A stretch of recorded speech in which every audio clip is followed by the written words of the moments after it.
চলতি বছর হজ শেষে দুদিনে দেশে ফিরেছেন ৩,৯২০ জন হাজি। অন্যদিকে হজে গিয়ে মোট ৩৫ জন বাংলাদেশি মারা গেছেন। শনিবার হজ পোর্টালে আইটি হেল্প ডেস্কের প্রতিদিনের বুলেটিন থেকে এ তথ্য জানা গেছে। গত ১৫ জুলাই হজ হয়। হজ শেষে ২০ জুন থেকে দেশে ফেরার ফ্লাইট শুরু হয়। শুক্রবার রাত ২:৩০ পর্যন্ত বুলেটিনের তথ্য অনুযায়ী এ পর্যন্ত দেশে ফিরেছেন ৩,৯২০ জন হাজি। এজন্য মোট ১০টি ফ্লাইট পরিচালিত হয়েছে। এবার বাংলাদেশ থেকে সর্বমোট ৮৫,২২৫ জন হজযাত্রী সৌদি আরবে গেছেন।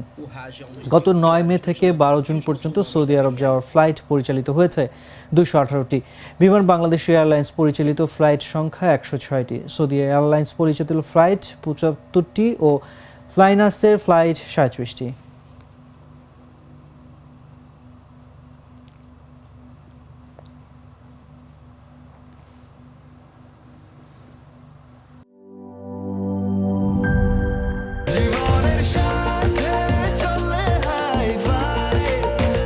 স্বাস্থ্যকর অল টাইম ফ্যামিলি কেক, সব সময় অল টাইম হেলদি লাইফ।